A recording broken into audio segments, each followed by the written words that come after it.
वो विद्यार्थीगण कहलाते हैं परिमेय संख्या। हमारे पास क्या है और भी जो परिमेय संख्या है, तो जाहिर सी बात है सर यही मात्रक है जिसको हम लोग निकाल सकते हैं, बाकी सब को में से किसी को पूर्ण रूप से दूसरे बात नहीं कर सकते। आइए देखते हैं दूसरा नंबर क्वेश्चन। दूसरा नंबर है 2 की सबसे बड़ी अभाज्य संख्या ज्ञात करिए। तो आप सभी जानते हैं कि सबसे बड़ी अभाज्य संख्या 2 का 97 होता है।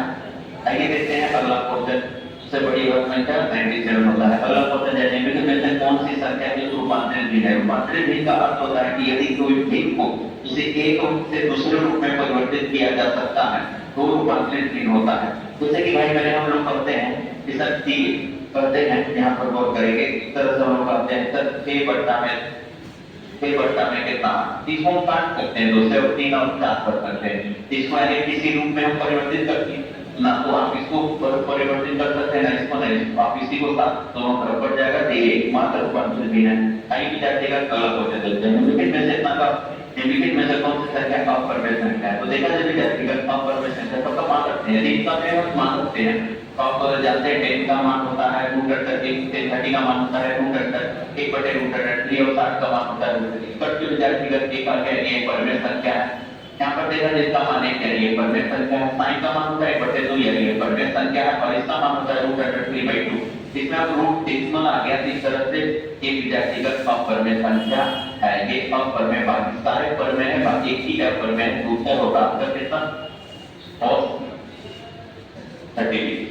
आगे बढ़ते हैं विद्यार्थी का अगले क्वेश्चन। अगला क्वेश्चन दिया सरल कीजिए। कुछ भी दिया विद्यार्थी का सरल करना है। ये 8 प्लस कितना √3 कितना 21 है और बट्टा में कितना है 2√3 और प्लस √7। समीकरण कर देते हैं। आपका समीकरण के विपरीत से ऊपर नीचे गुणा करना पर समीकरण मिला 2√3 कितना 3 और माइनस √3 कितना 7 पर बट्टा में हम लोग लिख सकते हैं 2√3 कितना 3 और ये √3 विद्यार्थी का स्क्वायर। जैसा कि आप जानते हैं कि सबसे पहले यार दोनों में गुणा होगा, गुणा करते हैं यदि गुणा करेंगे तो आंसर निकल के पहुंच जाएगा 16√3 कितना 3।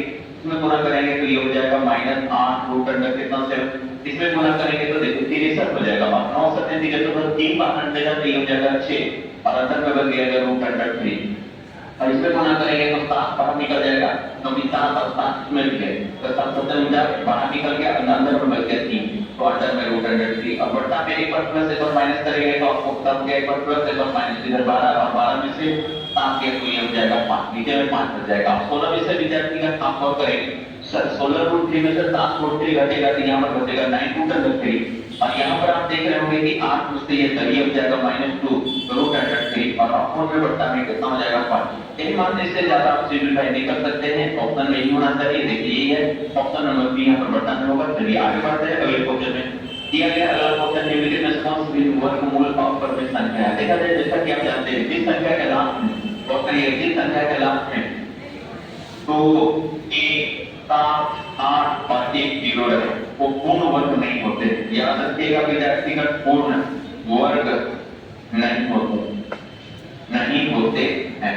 जिस संख्या के लास्ट में 0 लगे कभी उसका पूरा एक मात्र हमको नजर आ रहा है कि सर लास्ट में 0 है इसका कभी आप पूर्ण वर्ग नहीं निकाल सकते। आप पूर्ण वर्ग नहीं निकलेगा तो डेसिमल में आएगा और डेसिमल में आएगा यानी अपर में करीब विद्यार्थीगण अगला क्वेश्चन में दिया गया है और करेंगे 3 विषम संख्याओं का गुणनफल एक सम होता है। ऐसे जब भी क्वेश्चन है ना तो छोटा छोटा डिजिट रख के फटाफट जान लेंगे। जब भी इस प्रकार की जनरेशन में क्वेश्चन है तो छोटे छोटे डिजिट का प्रयोग करें और देख लीजिए कि इस क्वेश्चन है पर टाइम नहीं रहेगा। फटाफट मान देखिए हम क्या कर रहे हैं कि 3 विषम संख्याओं का गुणनफल एक सम होता है। तुरंत चेक करेंगे सर 3 और मान लेते हैं 5 गुने 7 विषम है। हां 105 आ रहा है सर ये गलत बोल रहा है कल से। एक सम संख्या और एक विषम संख्या का अंतर एक सम संख्या है। ठीक है एक सम संख्या 8 एक विषम संख्या 5 बराबर 3 ये भी गलती सर सम बोल रहा है गलत बात। तो विषम संख्या और एक सम संख्याओं का योगफल एक सम संख्या है। तो विषम संख्या 7 3 तो विषम संख्या और एक सम संख्या का योग सम 7 3 10 12 बिल्कुल सही बोल रहा है विद्यार्थीगण आंसर तैयार है यही है। 3 विषम संख्याओं का योगफल सम गलत होगा। देखा जाए 7 + 3 और प्लस मान लेते हैं 5 कहां आ रहा है समझ आ रहा है यानी सम नहीं होगा कोड होगा ये भी गलत है। तो होगा इसका क्वेश्चन 3। विद्यार्थी का अगला क्वेश्चन में देखते हैं निम्नलिखित में कौन सा कथन सत्य है। एक भाज्य संख्या एक विषम हो सकती है। एक भाज्य संख्या विषम हो सकती है बिल्कुल हो सकती है बिल्कुल सही कथन है। 9 15 है देखिए भाज्य है और विषम भी है बिल्कुल सत्य है। कोई सम अभाज्य संख्या नहीं होती, कोई सम अभाज्य संख्या, गलत बात। दो सम होते हुए भी अभाज्य है, गलत बात। दो अभाज्य संख्याओं का योग सदैव अभाज्य संख्या होती है। भाई मेरे 7 और 3 अभाज्य संख्या है, तो योग तो 10 और कहाँ अभाज्य जा रहा है, ये भी गलत बात। सबसे छोटी अभाज्य संख्या 1 है, गलत बात। सबसे छोटी अभाज्य संख्या 2 है। चलिए विद्यार्थीगण अगला क्वेश्चन दिया गया कि पाई 1 है। पाई विद्यार्थीगण एक अपरिमेय संख्या है, पाई एक अपरिमेय संख्या, लेकिन आपसे भी पूछ देता कि 22/7 क्या है, तो याद रखिएगा 22/7 एक फ्रैक्शन है और फ्रैक्शन के कारण ये, लेकिन पाई क्या है, तो पाई का डेसिमल वैल्यू होता है 3.145, इस तरह से जाता है अनंत तक, कोई रिपीटेशन नहीं होता है, अतः ये अपरिमेय की कैटेगरी में। ध्यान दीजिएगा 22/7 परिमेय संख्या, लेकिन पाई का मान अपरिमेय की कैटेगरी में आता है। चलिए विद्यार्थीगण अगला क्वेश्चन दिया गया है, निम्नलिखित इतना दिया गया पर प्रत्येक संख्या एक है, इतना हमने दे दिया है, तो आप देखे होंगे कि सर 0.31856 फिर से देखिए 31856 इस तरह से, तो हम एक पा रहे हैं कि सर एक निश्चित रिपीटेशन हो रहा है। ध्यान दीजिएगा विद्यार्थीगण, यदि निश्चित रिपीटेशन जैसे कि 3 3 3 3 3 होता है, तो आप इसको विद्यार्थीगण 0 आप इसको क्या लिख सकते हैं, 0.3 पर रखेंगे और देखेंगे यानी 3/9 के कितना यानी फ्रैक्शन यानी परमेय संख्या है। यानी हम ये कहना चाहते हैं कि डेसिमल के बाद यदि एक नंबर का कंटिन्यूड रिपीटेशन होने लगे, किसी खास नंबर या किसी खास नंबर या नंबर हो चाहे छोटे, लेकिन निश्चित रिपीटेशन हो, इसे को कहते हैं निश्चित टर्मिनेट कर, तो नंबर खास नंबर का टर्मिनेशन हो तो वो परमेय संख्या कहलाएगा, क्योंकि आप वहां पर लेटरिंग का प्रयोग करेंगे और लेटरिंग हजार के नीचे 99 का प्रयोग करके फ्रैक्शन बना सकते हैं। फ्रैक्शन बनने का अर्थ है कि परमेय संख्या होगा, फ्रैक्शन बनने का अर्थ है कि परमेय संख्या होगा। लेकिन विद्यार्थीगण यदि डेसिमल के बाद एक खास नंबर का रिपीटेशन बार-बार नहीं हो रहा है, तब इससे अटेंडम आ गया, मैं वो कुछ सीरीज फॉलो नहीं कर रहा है, 5 6 7 8 9 12 कुछ भी हो सकता है नंबर, तो ये परमेय होगा, क्योंकि वहां पर दशमलव हटा के हम लोग लेटरिंग का प्रयोग नहीं कर पाएंगे और ना ही नीचे 99 लिख पाएंगे, अतः वो परमेय कर गया। तो डेसिमल के बाद यदि रिपीटेशन हो रहा है तो परमेय होगा, और रिपीटेशन यदि नहीं हो रहा है तो अपरमेय की कैटेगरी में रखा जाता है। चलिए विद्यार्थीगण इसका सही जवाब जो होगा एक परमेय संख्या। चलिए आगे बढ़ते हैं, अगला क्वेश्चन देखा जाए। अगला क्वेश्चन यह निम्नलिखित में से कौन सा कर सकते हैं। आप जानते हैं विद्यार्थीगण यदि कोई भी नंबर है, गौर करिएगा मेरे भाई, यदि कोई भी नंबर है x, कोई भी नंबर है x, उससे पहले वाले नंबर को ध्यान दीजिएगा कि पहले वाले नंबर को कहते हैं पूर्ववर्ती नंबर, पूर्ववर्ती कहते हैं, जैसे पहले आने वाले पूर्व, ऐसे भी जानते हैं पूर्व का होता है पहले, और इधर कहलाता है ये पश्चात या परिवर्ती।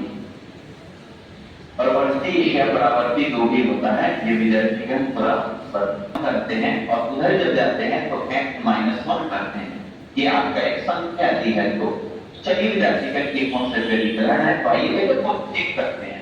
चलिए 1000 की परावर्ती 1000 के बाद की संख्या 1001, तो पूर्ववर्ती पहले के 1000 बिल्कुल सत्य है, यही विद्यार्थीगण बिल्कुल सत्य है।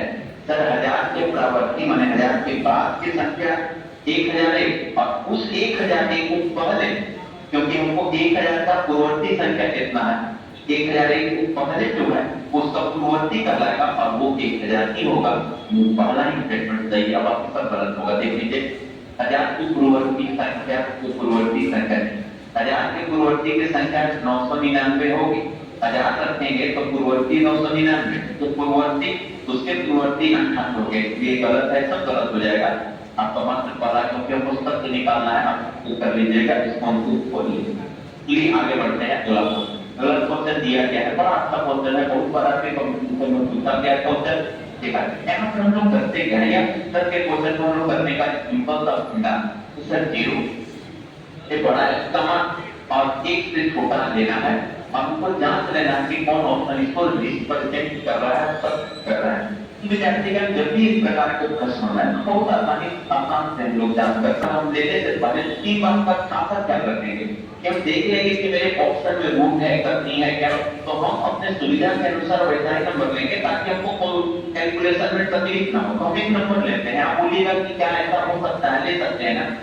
0 विद्यार्थीगण 0 एक नंबर की निश्चित तौर पर ये 0 से बड़ा है और 1 से छोटा है भाई, एक नंबर हम अपने से क्रिएट, तो आपके मन में अगर सर 0.7 का निकाल ऐसा ही नंबर क्यों, ये ऐसा नंबर जिसे भी लिए, क्योंकि हमको स्क्वायर निकालने में, वर्गमूल निकालने में आसान पड़ेगा। विद्यार्थीगण यदि हम यहाँ पर रखते हैं और चेक करते हैं कि सर x का मान ये है 0 दशमलव क्या हो गया आपका 0 दशमलव कितना 0 ठीक है। और उसके बाद विद्यार्थीगण बड़ा होना चाहिए, तो इसका वर्गमूल जब निकालेंगे ना तो 0. विद्यार्थीगण 2 हो जाता है। इस तौर पर निश्चित तौर पर इससे ये बड़ा है। और भाई मेरे जब इसका स्क्वायर करेंगे ना तो इसका स्क्वायर आप करेंगे 0.4 का भी वो स्क्वायर करते हैं, ये हो जाएगा 16 और 2 के बाद यानी 0.00 विद्यार्थीगण 1। इस कथन में विद्यार्थीगण निश्चित तौर पर ये पहला इंप्रूवमेंट सत्य हुआ, लेकिन क्या इससे बड़ा ये है नहीं सर, ये आपका कथन यदि आप इसका मान इतना लेते हैं तो ये कथन आपका गलत। आइए यहाँ चेक कर लेते हैं, इसका वर्गमूल लिखते हैं तो सर 0.2 आएगा। सर x का मान तो x का मान 0.04, ये यही गलत हो जाएगा क्योंकि ये बड़ा हो जाएगा, ये भी गलत हो गया भाई, ये भी गलत हो गया, नहीं हुआ। आइए चेक कर लेते हैं x स्क्वायर, तो x स्क्वायर करेंगे तो ये हो जाएगा 0.0016 और उससे बड़ा x का मान तो x का मान 0.04 और इससे बड़ा विद्यार्थीगण बिल्कुल सटीक। आप देखिए सबसे छोटा उससे बड़ा तो मेरा आंसर जाएगा 3 नंबर। ऐसे प्रश्नों को बनाने के लिए आप इसी प्रकार से चलेंगे। देखिए आपका इससे बड़ा अगला सबसे बड़ा, ठीक है। चलिए अगला क्वेश्चन देखते हैं। अगला क्वेश्चन दिया गया है दो पूर्णांक जिनका गुणनफल 24 है, योगफल का न्यूनतम मान क्या है। बहुत शानदार क्वेश्चन, जैसे कि आपको पता है दो पूर्णांक है दैट मींस कि मान लेते हैं इनटू y बराबर में कितना दे दिया है 24। आप 24 को रिप्रेजेंट करने के लिए क्या क्या लिख सकते हैं और उसका हमको यदि चाहिए कि योगफल का न्यूनतम मान, तो देखिए पहला तो 24 लिख सकते हैं, फिर 2 12 भी लिख सकते हैं 24 आता है, फिर 3 और 8 भी लिख सकते हैं 3 का 24 आता है, 4 6 भी लिख सकते हैं 24 आता है और उसके बाद 4 के बाद 6 होने लगे, कितना ही जोड़ा बनेगा। देखिए 25 देगा, ये आपका 24 देगा, ये आपका हो जाएगा 11 और ये सबसे छोटा मान विद्यार्थी है हमको 10 ही मिलेगा है। कितना दे रहा है ये आपका, देखिए 11 दे रहा है, तो देखिए तो कितना दे रहा है सर, ये कुछ 12 14 दे रहा है और ये कितना दे रहा है, ये 25 दे रहा है। तो सबसे हमको छोटा मान कौन दिया था 10 ही मेरे को सबसे छोटा मिलेगा, आंसर हो जाएगा 10। चलिए अगला वाला इसको बना दिए होंगे आप लोग। चलिए अगला क्वेश्चन, 3 अंकों की किसी संख्या को संयोग से घटा दिया जाए तो वह सदैव दूसरी संख्या। 3 अंकों की संख्या विद्यार्थी का होता है क्या, आपको पता है कि 3 अंकों की संख्या को जब भी लेते हैं तो आपका 1 100 x प्लस कितना 10 y और प्लस कितना z, ये 3 अंकों की संख्या है और 3 अंकों की संख्या में से अंकों के योग को घटा दीजिए, x प्लस कितना y प्लस कितना z, ये कितना हो जाएगा। तो इसमें घटेगा तो ये इसमें आके घटेगा, ये इसमें आके घटेगा, ये इसमें आके घटेगा, वो घटेगा तो ये तो दोनों कट जाएगा भाई, इसका तो चिंता करना ही नहीं है। ये घटेगा तो 99 है और माइनस हो जाएगा 9 में, 99 और 9 कॉमन दे दीजिए, 9 कॉमन दीजिएगा तो 11 है और माइनस हो जाएगा। दैट मींस कि 9 का अर्थ है कि इसमें 3 भी होगा और 3 भी होगा, 3 से भी और 9 से भी, तो दोनों से कटेगा 3 और 9 से ना, तो उत्तर इसका सही 3 है। चलिए अगला क्वेश्चन देखते हैं। यदि किसी संख्या और उसके व्युत्क्रम का योग 2 है तो वो संख्या क्या है। सिंपल सी बात है, एक संख्या और उसके व्युत्क्रम का योग चाहिए आपका 2 है तो आपका 1 होगा, यानी x का मान विद्यार्थीगण 1 होगा। आइए विद्यार्थीगण अगला क्वेश्चन देखते हैं। अगला क्वेश्चन दिया है m एक धनात्मक पूर्णांक है और m माइनस n सम संख्या है, तो m स्क्वायर और n स्क्वायर उसके बराबर होगा, ठीक है। जैसे यहाँ पर आप गौर करिएगा, यदि हमको कर दिया कि m एक धनात्मक पूर्णांक है, इसमें आप m और n का मान कुछ भी आप दो कर सकते हैं जो कि एक धनात्मक पूर्णांक को रिप्रेजेंट करें। तो कोई भी नंबर आप लेके ऐसे मानों को हम लोग बना, जैसे कि हम मान लेते हैं, समझिएगा जैसे कि m को मान लेते हैं, कुछ भी नंबर ले सकते हैं 5 और विद्यार्थीगण n को मान लेते हैं 3, ठीक है। अब यहाँ क्यों सर इसको बढ़ा लिया, इसको थोड़ा तो हमको पता है कि हमको m में से n को घटाना। आपके पाइएगा कि m माइनस n जो हो रहा है आपके पास क्या हो रहा है, सर 2 आ रहा है, तो हम कह रहे हैं आपसे क्या कि संख्या है तो m स्क्वायर इतना हमेशा होगा, तो हमको विद्यार्थीगण देखा जाए m एक सम संख्या है, जैसे सम संख्या है ऐसा भी नंबर लेना चाहिए सम। अब स्क्वायरिंग कर लेना है दोनों का, तो स्क्वायरिंग करेंगे यदि m स्क्वायर और ये माइनस n स्क्वायर लेते हैं, तो स्क्वायर करने के बाद हम लोग क्या करेंगे, स्क्वायर करेंगे 30 हो जाएगा 5 और माइनस यहाँ पर हो जाएगा 2, ये विद्यार्थी बोल रहा है। तो याद रखिएगा ऐसा जब भी प्रश्न आए तो इसका जो सबसे विद्यार्थीगण आपका 4 से भी होगा, 8 से भी हो गया, 16 से होगा। तो यहाँ पर विद्यार्थीगण ये तो पढ़ोगे कि सर 12 और 6 होगा, डिपेंडेंट करेगा कि दोनों है। एक और विद्यार्थी का ऑप्शन है, आप नंबर लेके जांच कर लें। ऐसे क्वेश्चन को आप नंबर को लेकर ही जांच मान लेते हैं कि हम लोग एक को 6 लेनी है, वो को 4 लेनी है, वो को आगे बढ़ दो। यहाँ से जब करेंगे तो ये हो जाएगा 36 और इसको लेंगे तो 16 और ये हो जाएगा आपका कितना। अब बताइए विद्यार्थीगण ये किससे कर रहा है, तो सर 4 से हो रहा है, 10 से हो रहा है, इवेन नंबर आना चाहिए। कोई विकल्प जरूरी नहीं है कि 2 4 भी हो सकता है, 6 भी हो सकता है, इवेन नंबर आने चाहिए। चलिए अगला क्वेश्चन दिया गया, यदि कोई संख्या 11, यदि कोई संख्या 11 और 13 दोनों से विभाज्य है तो वो संख्या हमेशा गुणनफल होगा। 11 13 से कट रहा है इसको मल्टीपल से कटेगा, सिंपल सी बात है, 11 13 से कट रहा है इसको मल्टीपल से कटेगा। अगला क्वेश्चन जिसमें मैं करता हूं विचार करता हूं से कौन सा कथन सत्य नहीं है, सत्य नहीं है, ध्यान देना है। प्रत्येक प्राकृतिक संख्या एक पूर्णांक, प्रत्येक प्राकृतिक संख्या एक पूर्णांक है, बिल्कुल सही जवाब है। संख्या पूर्णांक होती है, प्रत्येक प्राकृतिक संख्या एक वास्तविक संख्या है, प्रत्येक प्राकृतिक संख्या एक वास्तविक संख्या है, सत्य है। प्रत्येक वास्तविक संख्या एक प्रमेय, प्रत्येक पूर्णांक प्रमेय। ठीक है विद्यार्थीगण, आप ये कह सकते हैं प्रत्येक वास्तविक संख्या एक प्रमेय है, प्रत्येक वास्तविक संख्या एक प्रमेय है। यानी देखिए इक्वल में होता क्या है ना, आप एक यूज करते हैं निम्नलिखित में कौन सा सत्य नहीं है। ठीक है, होता क्या है, वास्तविक संख्या रियल नंबर दो चीजें बना है, रियल नंबर, रियल नंबर में विद्यार्थीगण प्रमेय भी आते हैं, प्रमेय भी आते हैं और अप्रमेय भी आते हैं। तो ये कहना विद्यार्थीगण सत्य नहीं हो पाएगा प्रत्येक वास्तविक संख्या प्रमेय होती है। वास्तविक संख्या जो है प्रमेय और अप्रमेय दोनों हो सकते हैं। आपका ये कथन गलत है, आंसर आपका होगा, आंसर विद्यार्थीगण आपका होगा। बाकी तीनों कथन स्टेटमेंट सत्य है लेकिन आपको निकालना है गलत, तो ये भी स्टेटमेंट एक है मात्र जो कि गलत है। आइए विद्यार्थीगण अगला, निम्नलिखित में से कौन सा कथन सत्य नहीं है। प्रत्येक प्राकृतिक संख्या एक वास्तविक संख्या है, प्रत्येक प्राकृतिक संख्या एक वास्तविक संख्या है, एक वास्तविक संख्या है, कथन यही सत्य है। प्रत्येक वास्तविक संख्या प्रमेय है, वास्तविक संख्या जो है प्रमेय है, प्रत्येक पूर्णांक प्रमेय है, प्रत्येक पूर्णांक एक प्रमेय है, प्रत्येक प्राकृतिक संख्या एक पूर्णांक, ये तीनों सत्य है। ये विद्यार्थीगण तीनों बात सत्य है, यही एक गलत है कि प्रत्येक प्राकृतिक संख्या एक वास्तविक नंबर है। उसमें दिया गया n कोई प्राकृतिक संख्या है और n2 माइनस n जबकि बड़ी से बड़ी संख्या से विभाजित, तो आप ये चीज जानते हैं। जैसे कि आपका ऐसा नंबर होना n कोई प्राकृतिक संख्या, उसका अर्थ है कि n का मान 1 2 3 4 बहुत सारा हो सकता है। देखिए अब n का मान 1, यदि आप इससे एक संख्या निकालते हैं n का क्यूब माइनस n, तो आप देखिए यदि 1 रखते हैं तो 1 रखते हैं तो किसी प्रकार का संख्या नहीं मिल पाएगा क्योंकि 1 का क्यूब माइनस 1 शून्य हो जाएगा। लेकिन 2 रखते हैं, यदि 2 रखते हैं भाई तो ये हो जाएगा 8, 8 में से 2 गया तो बचेगा 6। यानी अब इस प्रकार से जितना भी नंबर आप रखते जाइएगा वो 6 से विभाजित क्या 3 रखेंगे तो यहाँ पर हो जाएगा 7 और माइनस हो जाएगा 3। आप देखिए 3 घटाएंगे तो ये 2।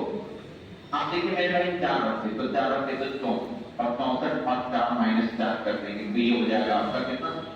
तो आप देख रहे कि इस प्रकार जितनी भी संख्या आएगी n का मान 1 को छोड़कर हम चाहे 2 रखें 3 रखें 4 रखें 5 रखें, आप रखते जाइए वो सभी संख्या 6 से विभाजित होंगी, आंसर होगा 6। चलिए अगला क्वेश्चन दिया है, जब एक प्राकृतिक संख्या को किसी दूसरी प्राकृतिक संख्या से विभाजित किया जाता है तो परिणाम क्या होगा। हमेशा प्राकृतिक संख्या होगा कि एक प्राकृतिक संख्या को दूसरी प्राकृतिक संख्या से विभाजित करना ये हमेशा एक प्राकृतिक संख्या होगा, ये कहना गलत होगा। हमेशा एक परमेय संख्या होगा, ये भी कहना गलत होगा, क्योंकि आप जानते हैं कि जब मान लेंगे तो डेसिमल के बाद संख्याओं का रिपीटेशन निश्चित तौर पर हो जाएगा, ये कहना गलत होगा। हमेशा एक अपरमेय ये भी कहना गलत होगा। हाँ, कभी एक प्राकृतिक संख्या कभी अपरमेय संख्या ये कहना सत्य होगा। यही आपका इस सवाल का आंसर हो। ठीक है, अगला क्वेश्चन दिया गया है कि इतना है, तो आप देखें विद्यार्थीगण यदि बात कर रहे हैं आपके पास नंबर जो आपके पास दिए गए हैं, आपको जो नंबर दिए गए हैं जांच करना है ये कितने है, तो आप भाग देख मत देखिए, आप पहले आप देखिए संख्या मेरे के पास क्या है, तो आपके पास संख्या आप ऐसे ऐसे जोड़ लेते हैं, रहिए इतना करने का जरूरत नहीं है, ऐसे जहाँ पर नंबर हो ऐसे ही जुबानी लीजिएगा कि आप कहोगे 7 7 2 9 9 9 1 10 10 10 10 13 13 13 16 16 17 ऐसे सीधा से आप कहोगे 17, यहाँ पे देखेंगे तो 5 3 8 8 8 8 4 12 12 14 14 14 4 18 और 18 और 18 और 5 आपका इधर ये विद्यार्थी मेरा नंबर है।